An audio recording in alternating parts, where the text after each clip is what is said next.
True crimers, partners in crime, it is already True Crime Friday. This is week 7, and we just begun the month of May. It's already May 2nd. Time just flies. So I hope you guys are all having an amazing week. And we are going to continue our conversation on Sebastian Rogers tonight. Now we're going to start doing True Crime Monday. I'm trying to think of a new name. If you have any ideas, let me know in the comments. I would love to hear some new ideas. This True Crime Friday, True Crime Monday is starting to sound like, you know, when a child gets a stuffed animal and it's a giraffe, so it's giraffe, or monkey. It's a monkey. It's monkey. That's what it's starting to feel like. So if you have any ideas for our series, let me know. I'd be so excited to hear some ideas in the comments. So make sure you tune in Monday for True Crime Monday and the start of the Summer Well series. And if there's any cases that you want to talk about, please let me know that in the comments as well, and I can look into the case and see if it's something we can get into. So I have to get into my disclaimer, as always, that this is just for entertainment purposes only. These are not facts. These are just my opinions, my thoughts, my speculation. Please form your own opinions. And again, just for entertainment purposes only. And now we can get into it. So I don't know where you all stand with the Sebastian Rogers case, what your thoughts are, where we're at now. What do you think happened? What do you have a speculation on what you believe? Please, again, let me know in the comments. Let's get these conversations going in the comments tonight. Lots of questions. I have always tried since this case started to just keep an open mind. I am in the middle where Sebastian is. I am not over here with Team Seth, not over here with Team Proudfoot. I am just right here, and I try to stay there.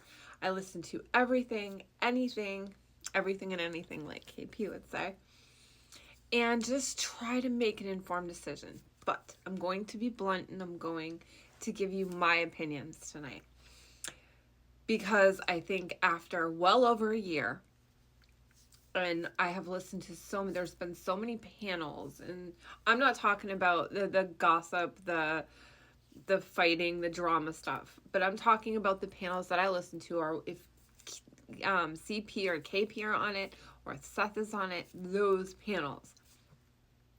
Anything, any interviews, whatnot. So I'm going to just, like I said, give you my thoughts. CP right out of the gate, not a fan. I firmly believe I'm in Nina Gomez. I am sure maybe, you know, there's her side, his side, and the truth in the middle, but I believe her. I not just because of her words, but because we've seen throughout this case the things that she said happened.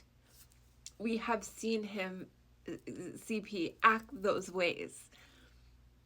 So it's just kind of like a story to put behind all the little pieces.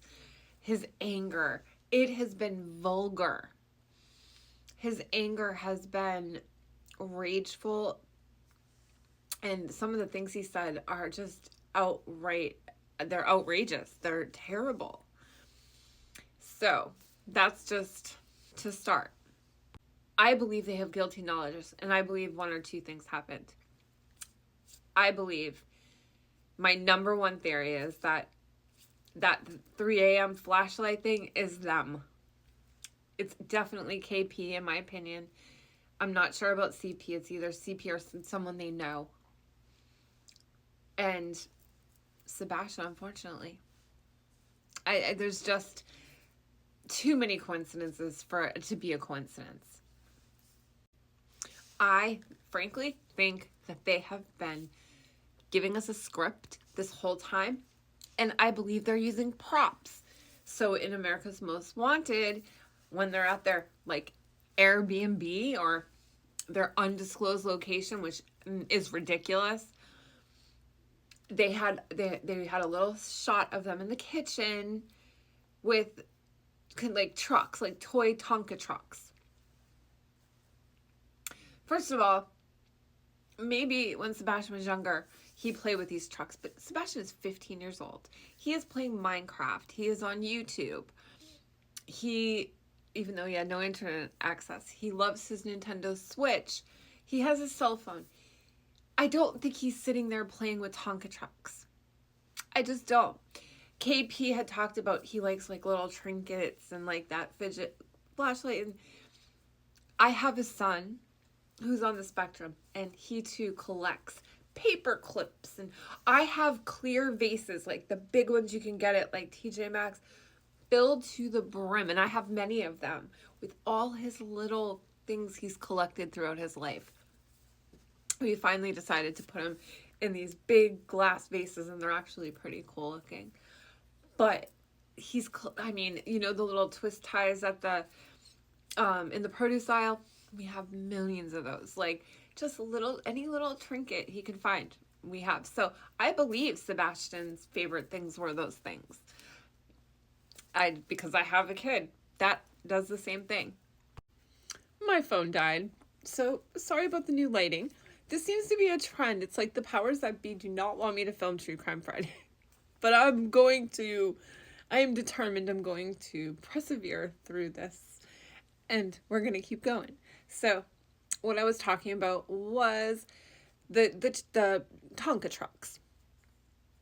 I believe that these might be something that KP tried to like kind of use to try to just bond them, but do I think Sebastian is using them currently? No. So for them to bring these out and put them on the counter and they're kind of like holding them, she kind of does this in some interviews. I just think they're props. That's it. They're props. And then there was like a glove, like a baseball glove. They said Sebastian didn't like sports.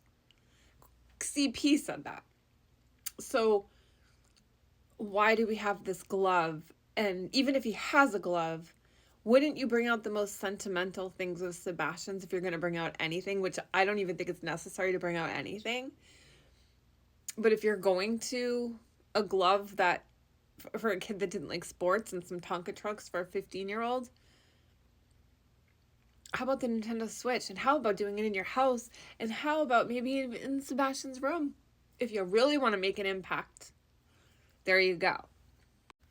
And I just noticed the time and we're already up to 10 minutes. We've got to go over to part 2.